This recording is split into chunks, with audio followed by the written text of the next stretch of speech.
우리와 동행하시는 하나님의 놀라운 은혜와 사랑이 저와 여러분의 삶과 가정 가운데 넘쳐나기를 간절히 축복합니다. 여러분, 목적이 이끄는 삶이라는 책을 다 아시죠? 예, 한때 엄청난 베스트셀러였고, 이 책을 소그룹 교재로 사용해서 많은 세미나와 또 많은 양육 교재로 사용되었습니다.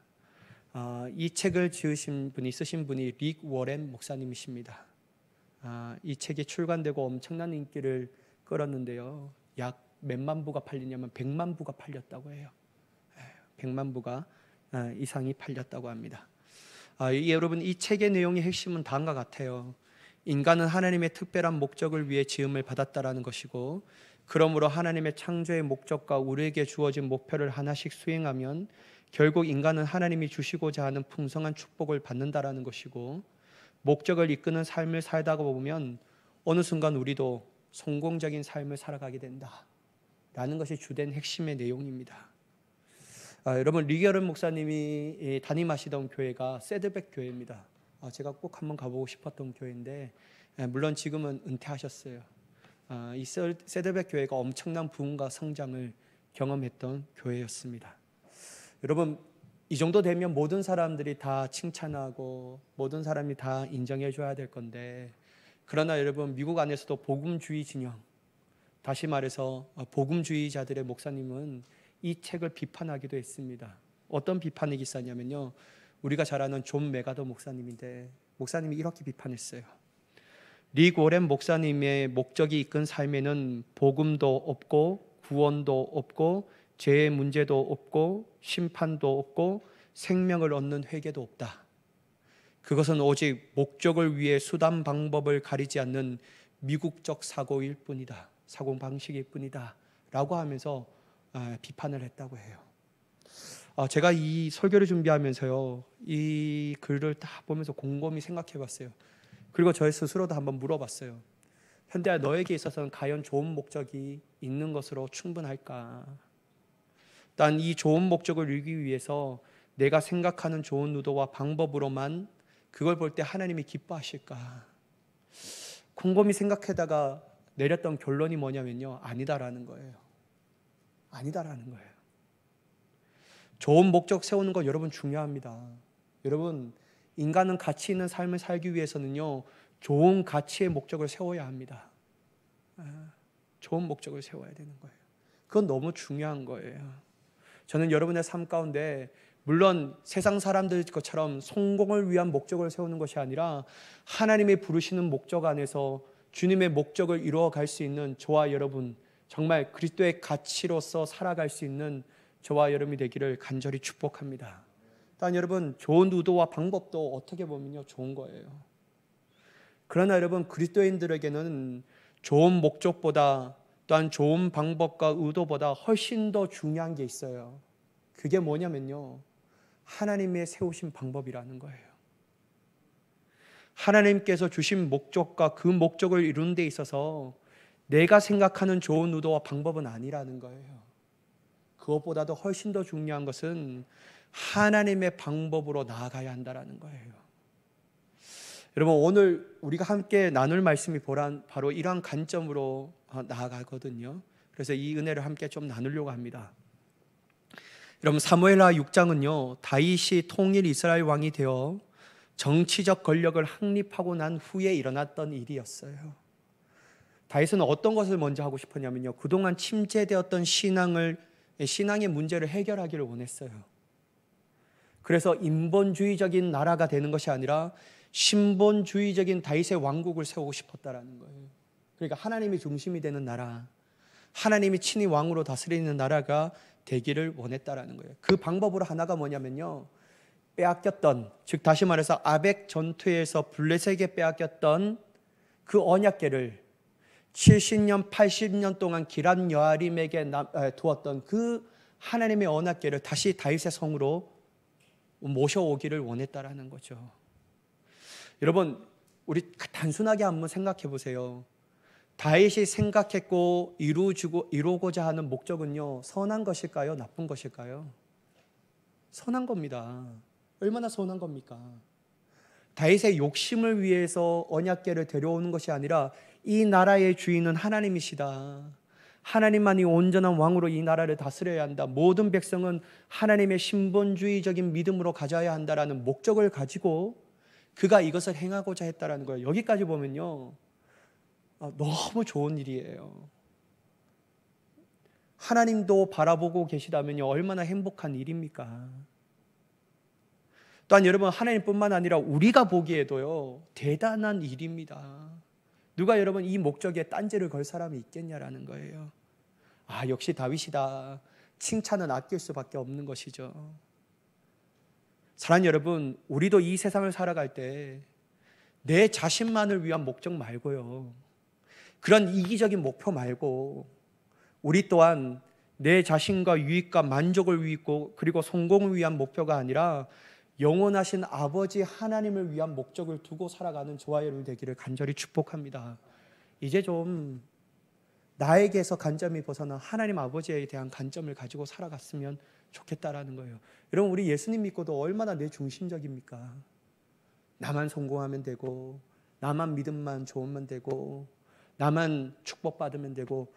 여러분, 세상 사람들도 똑같아요. 자기가 잘 되기를 원하죠. 다른 사람이 잘 되는 건 그렇게 중요하지 않습니다.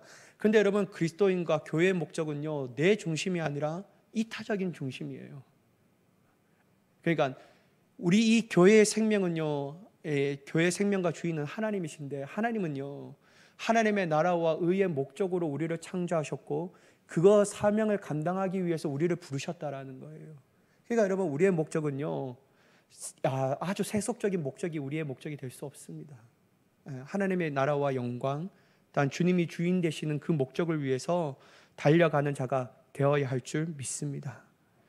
여러분, 다윗도 이것을 위하여 이스라엘 무리 가운데 3만 명을 모아요. 왜 3만 명을 모았을까? 제가 궁금해서 주석을 찾아보니까요, 요건 군사의 모집이라고 합니다. 아마 이 언약궤를 가지고 오기 위해서는 이런 것을 준비했는 것 같아요. 또한 여러분, 다윗은 기럇 여아림의 아비나답의 집에 있는 언약궤를 위해서 다음과 같은 행동을 해요. 3절의 말씀 한번 보실까요?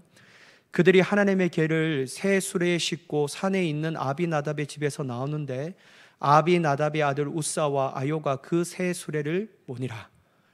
여러분, 여기서 반복되는 단어가 있어요. 뭘까요? 새 수레라는 거예요. 그죠?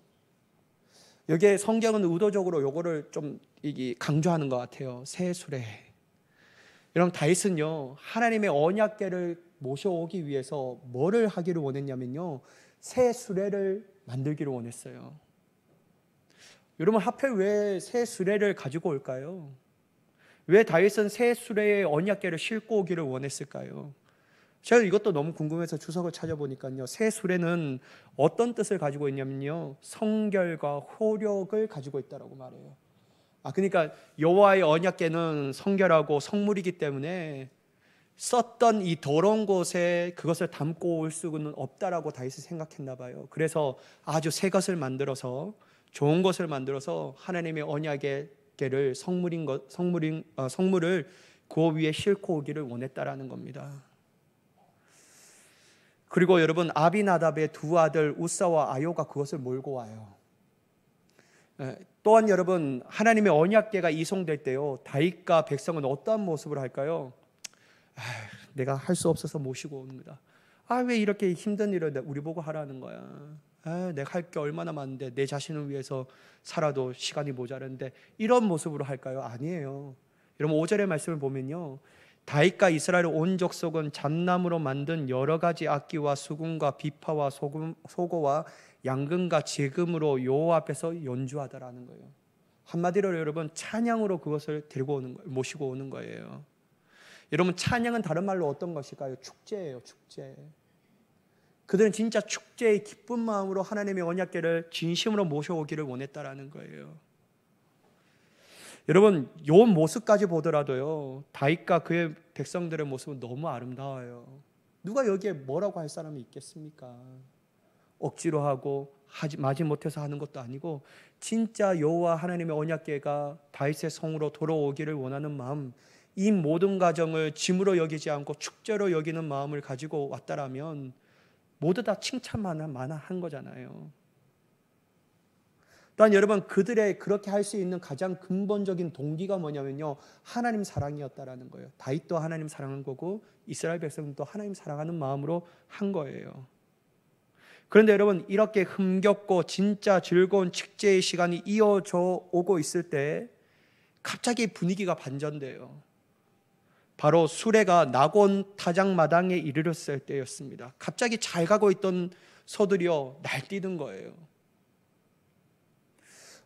도대체 왜 날뛸까? 잘 오고 있는데 도대체 뭐 때문에 이 소들이 날뛰었을까라고 보니까요, 아마 주석가들이요 이렇게 추측하더라고요. 소들이 멍에를 벗어버리려고 날뛰었을 것이다 라고 하는 거예요.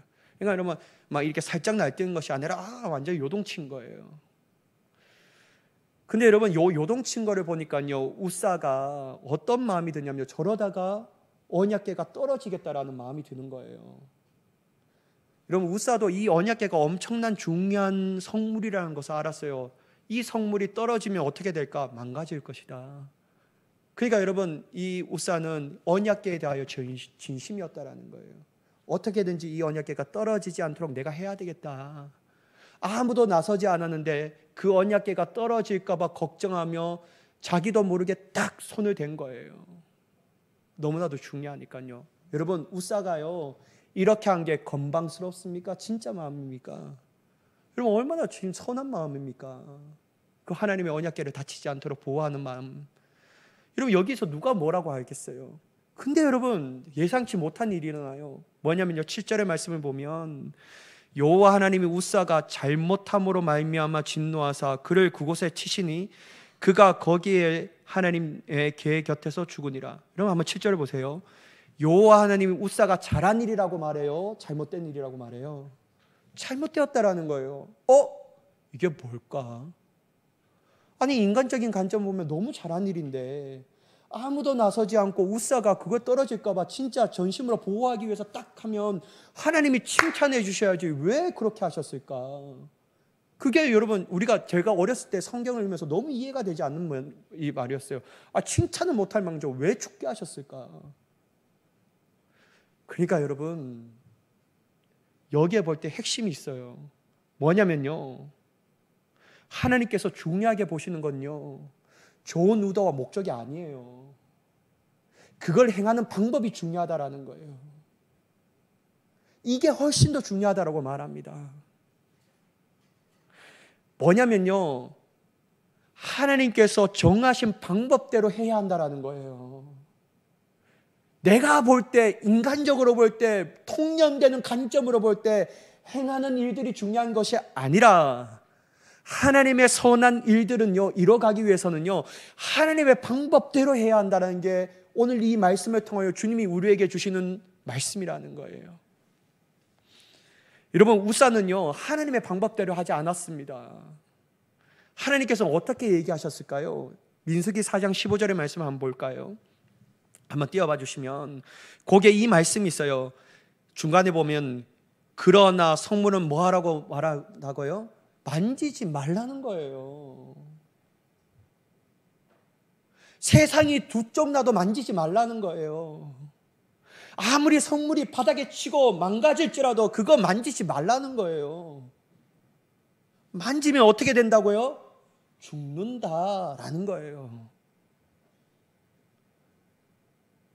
여러분, 하나님은요, 이게요, 죽을 수도 있고 안 죽을 수도 있다라는 말이 아니에요. 만지면 어떻게 된다고요? 죽는다. 그러니까 만지지 마.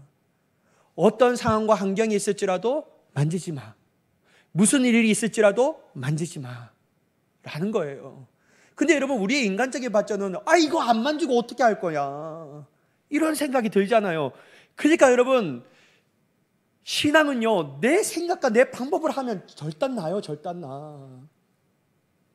신앙은요, 하나님의 방법과 하나님의 뜻으로 해야 되는 거예요. 세상이 두 쪽 나도 말이에요. 세상이 두 쪽 나도 말이에요. 자꾸 내 방법과 내 방식으로 신앙생활을 하려고 하니까요, 그 안에서 문제가 일어나는 거예요. 문제가 일어나는 거예요. 주님은 그렇게 하지 말라고 하는데 자꾸만 내 생각으로 주님이 이거 이렇게 하지 않으면 어떻게 합니까? 라고 자꾸만 인간의 통념의 관념으로 생각하려고 하는 거예요. 근데 주님은 뭐라고 하냐면 하지 마. 하지 마. 그거 하면 큰일 나 라고 말하는 거예요. 사랑하는 여러분, 우리는 다음과 같이 착각할 때가 종종 있어요. 나는 하나님을 위해서 좋은 목적과 의도로 사역합니다. 여러분, 여기서 누가 뭐라고 할 사람이 있겠어요? 누가 보더라도 야, 저 사람 진짜 자기를 위해서 하는 것이 아니라 하나님을 위해서 저렇게 하는구나, 진짜 열정을 가지고 하는구나 라고 생각해요. 그러나 여러분, 가장 중요한 본질을 놓치고 사역하면 큰일 납니다. 뭐냐면요, 그 사역을 감당함에 있어서 내 방법이 아니라는 거예요. 내가 생각하는 관념적으로 하면 안 된다라는 거예요. 어떻게 해야 합니까?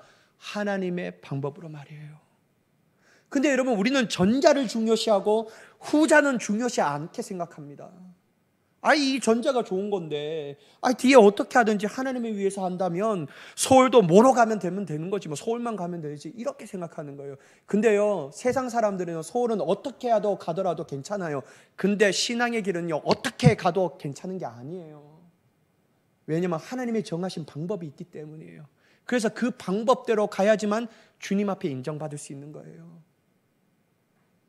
사랑하는 여러분, 여러분, 우리가 선한 의도라고 할지라도 좋은 방법이라고 할지라도요, 그게 하나님의 뜻대로 하지 않는다면요, 반드시 언젠가는 부작용이 나타나요. 어려워요. 마음이 힘든 일이 나타나는 거예요. 여러분, 왜 그렇게 할까요? 나중에 보면요, 하나님은요, 그건 네 방법대로 하지 않았냐, 그건 네 생각대로 하지 않았냐, 그것 때문에 어려움을 주셔서 그 방법을 바꿔주시는 거예요. 어떻게 해요? 하나님의 방법으로요.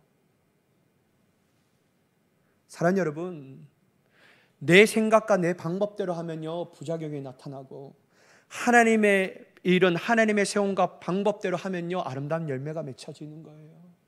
여러분, 우리가 이 두 사이에서 머뭇거리면 안 됩니다. 언제든지 우리의 결론과 선택은요, 하나님의 방법이에요. 내 마음대로 좌지우지하려고 하면 안 돼요. 그건 하나님이 원하신 것이 아니기 때문이에요.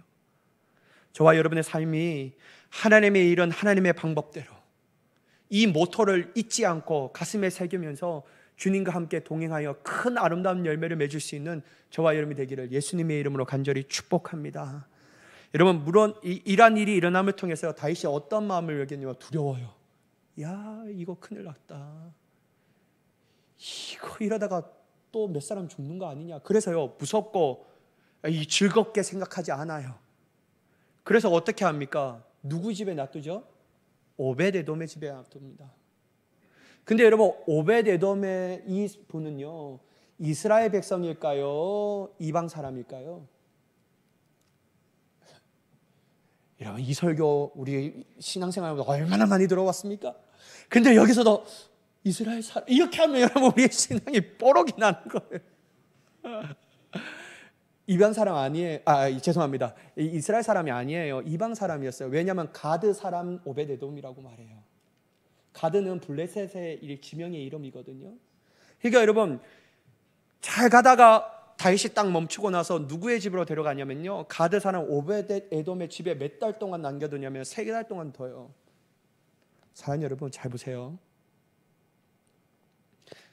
하나님의 언약의 궤가 이방 사람 오벳에돔의 집에 있음에도 불구하고 뭐가 일어납니까?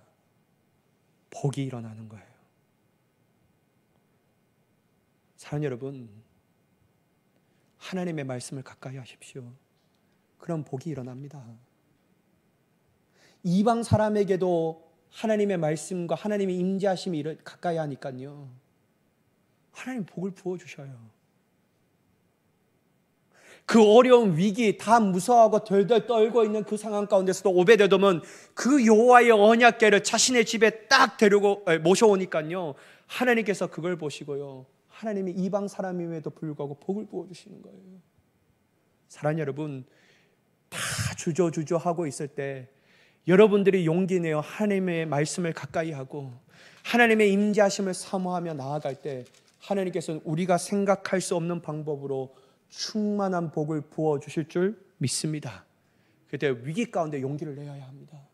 그게 복을 받을 수 있는 비결이에요. 그래서 여러분, 원래 다윗은요, 여호와의 언약궤를 다윗성으로 데려오고 싶은 마음이 없었어요. 무서워서요. 근데 어떤 소식을 듣냐면요, 오벳에돔의 다윗의 궤가 있어서, 하나님의 궤가 있어서 복을 부어줬다라는 말을 듣게 되니까요, 데려와야 되겠다, 모셔와야 되겠다, 또 이 마음이 드는 거예요. 그래서 여러분 다윗은요 그 다윗성으로 언약궤를 모셔오려고 합니다. 그런데 여러분 전에 했던 방법과 하려고 했던 방법은 전혀 질적으로 차원이 달라요.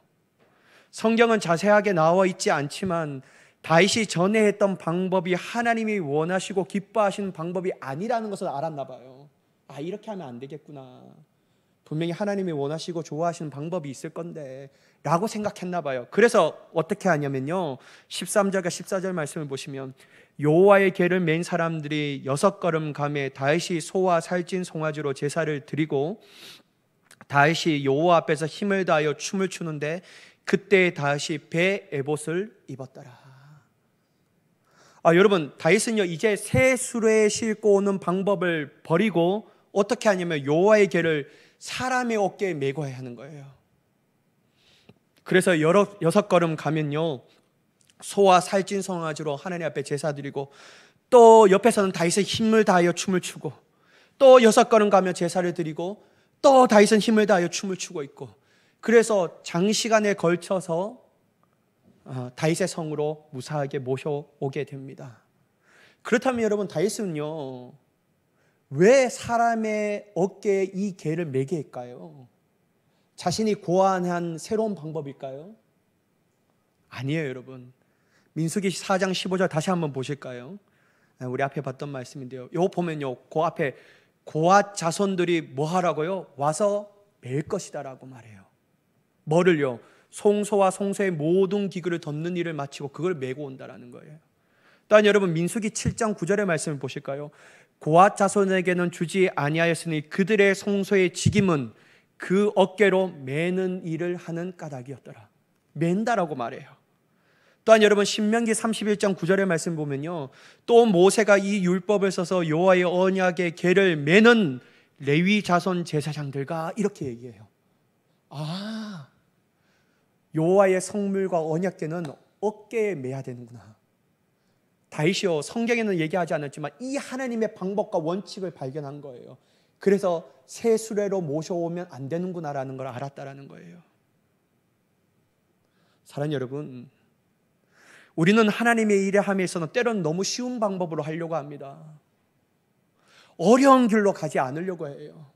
여러분 생각해 보세요. 다윗이 고안했던 새 수레에 실었던 방법은요 인간적으로 보면 너무 쉬운 방법이었어요. 쉬우면 되잖아요. 누가 어려움을 겪게 있습니까? 그 안에 같이 모으는 공동체 다 편한 방법이었잖아요. 그리고 여러분 언약궤를 수레에 몰고 오면 이 뒤에 나오는 사람이 어깨에 메고 6걸음 걸었다가 제사 지내고 6걸음 걸었다가 제사 지내고, 이 속도와 어느 것이 더 빠를까요? 앞에 있는 게 더 빠르죠. 그러니까 여러분 사람들은요 늘 편한 방법, 늘 쉬운 방법, 그리고 결론이 빨리 맺히는 방법을 선택하려고 합니다. 근데요 하나님의 방법은요 그게 아니에요. 어려워요, 버거워요, 고달파요. 그리고요 그 결론까지 내는 이 시간은요 오래 걸려요. 이게 다르다라는 거예요. 여러분 우리는 하나님의 방법을 생각하면요 오병이의 기적처럼 짠 하고 막 탁 하는 것 같아요.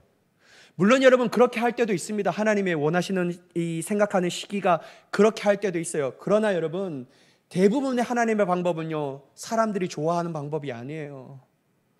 버거운 방법이에요. 어려운 방법이에요. 고달픈 방법이에요. 편하지 않는 방법이에요. 그리고 그 속도는 엄청 느립니다. 그런데 여러분 아무리 편하고 아무리 쉬운 방법이고 속도가 빠르더라도 그것이 하나님의 방법이 아니면요 하지 말아야 합니다. 안 해야 되죠. 근데 여러분 우리가 생각할 땐 고달파요, 어려워요, 이거 너무 사람들을 힘들게 하는 거예요. 그럼에도 불구하고 속도도 더디지만 이게 하나님의 방법이라면요 우린 그 길로 가야 돼요. 그게 신앙인이에요. 그게 신앙이에요. 여러분 본문 15절의 말씀을 보시면요 이 방법으로 하니까요 어떤 일이 나타나면요 15절 다윗과 온 이스라엘 족속이 즐거이 한호하며 나팔을 불고 여호와의 궤를 메우니라. 전에는 즐겁고 뭐 하는 방법 있잖아요. 이제는만요 완전한 즐거움을 하는 거예요. 또한 여러분 18절의 말씀을 보시면요, 다윗이 번제와 화목제를 드리기를 마치고 만군의 여호와의 이름으로 백성에게 축복한다. 뭐냐면 축복이 넘쳐나는 일이라는 거예요. 복이 선포되어지는 일을 하고 있다는 거죠. 사랑하는 여러분, 우리의 방법이 아닌, 우리의 생각이 아닌, 우리의 경험적인 일들로 하는 것이 아닌 하나님의 방법으로 할 때만 진정한 기쁨이 넘쳐날 줄 믿습니다. 물론 어렵죠. 힘들죠. 근데 여러분, 어렵고 힘들지만 인간적으로 볼 때는 하고 싶지 않는 것이지만, 방법이 아니지만 하나님의 일로 하면요, 그 어렵고 정말 고달프고 힘든 일이요, 기쁨으로 이겨낼 수 있는 거예요. 완전한 그 안에 하나님의 즐거움이 있는 거예요. 그 안에 행복과 축복이 넘쳐나는 일이 되게 되는 줄 믿습니다. 그러니까 여러분, 빨리 우리의 생각과 감정과 시선을 거두어야 합니다. 오로지 하나님의 말씀에 확신을 두며요, 뚜벅뚜벅 그 길을 걸어가야 돼요. 여러분, 사람들이 다 뭐라고 할 거예요. 야, 너는 뭐 머리가 없니? 지혜가 없니? 그렇게 하면 안 된다니까. 그거 아니야. 진짜 멍청하다. 이렇게 조롱하는 소리가 있더라도요, 그게 하나님의 방법이 아니면요, 가지 말아야 합니다. 내 길을 닫아야 돼요. 오로지 누구에게 기회만 열어야 합니까? 하나님께로만 길을 열어야 합니다. 그리고 내 마음에 확신이 있어요. 세상이 둘쩍나도 하나님의 방법으로 하면 하나님의 놀라운 복이 임한다. 이거 말이에요. 너희들이 아무리 뭐라고 하더라도 너희들의 방법은 결국 틀린 것이고, 하나님께서 나에게 깨닫게 하시고 세우신 그 방법만이 옳은 정답이다. 이걸 가지고 나아가면요, 결국 누가 복을 받게 되냐면요, 우리가 복을 받게 되는 거예요. 여러분, 예수님은요, 이 땅에 당신의 사랑하는 사람들에게 분명하게 이렇게 말씀하셨어요. 고린도전서 10장 21절 함께 읽어보도록 하겠습니다. 시작. 그런즉 너희가 먹든지 마시든지 무엇을 하든지 다 하나님의 영광을 위하여 하라. 여러분, 사도 바울은요, 신앙과 삶은 떨어지는 게 아니에요. 일치해요. 신앙의 영역이 따로 있고 삶의 영역이 따로 있다라고 말하지 않습니다. 신앙이 삶이고 삶이 신앙이라는 거예요. 근데 여러분, 사도 바울이 얘기했던 것은요, 그 신앙적인 삶은 무슨 목적으로 해야 되냐면요, 하나님의 영광을 위한 목적으로 해야 한다고 말합니다. 먹든지 마시든지 무엇을 하든지 말이에요. 우리의 목적은요, 하나님의 영광이에요.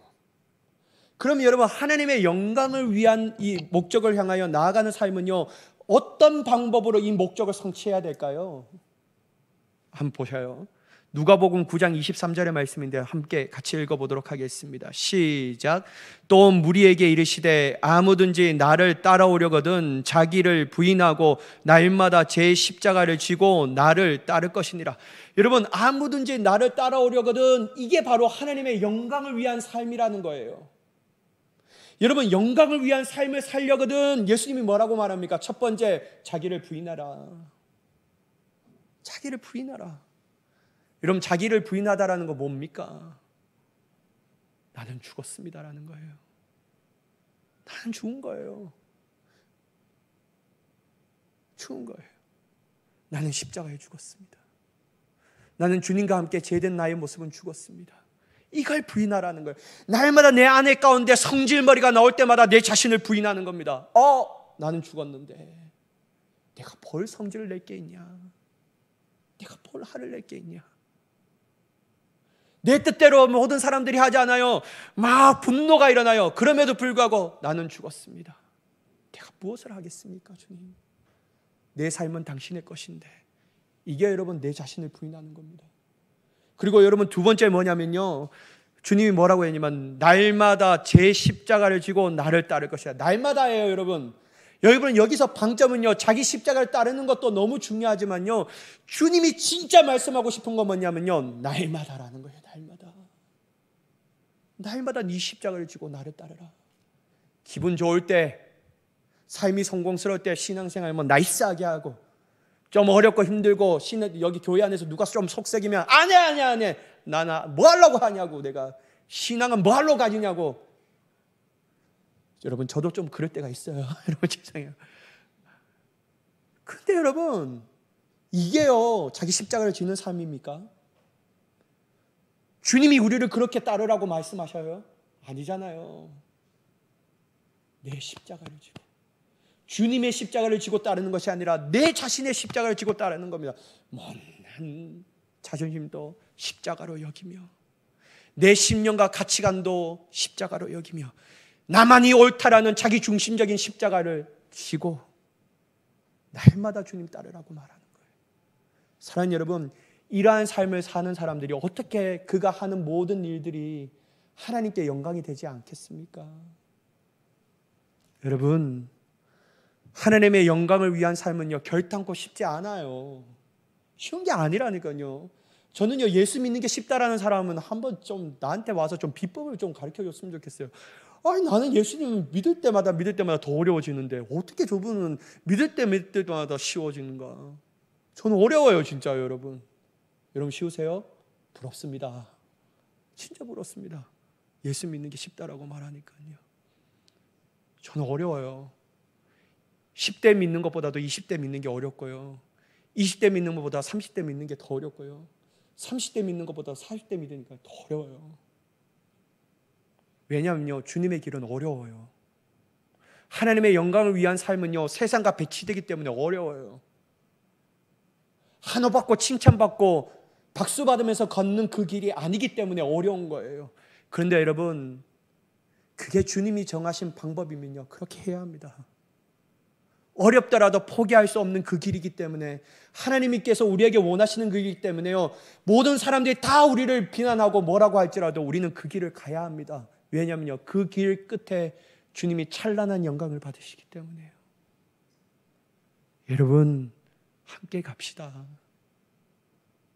서로 손을 잡고요 자신의 십자가를 지고, 때로는 쓰러져 있는 사람들에게 손을 잡고 일으키며, 때로는 내가 쓰러질 때 다른 사람의 손을 의지하며 나아가고, 함께 그 십자가의 길을 걸어가면요 하나님의 위대한 은혜가 우리 안에 넘쳐나게 되는 줄 믿습니다. 우리 이 공동체가 하나님의 방법으로만 걸어갈 수 있는 저와 여러분이 되기를 예수님의 이름으로 간절히 축원합니다. 기도하겠습니다. 사랑의 하나님, 감사합니다.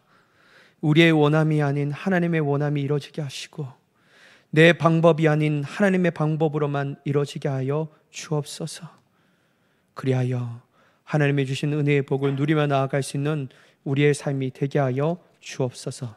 우리 주 예수 그리스도의 이름으로 간절히 기도드리옵나이다. 아멘.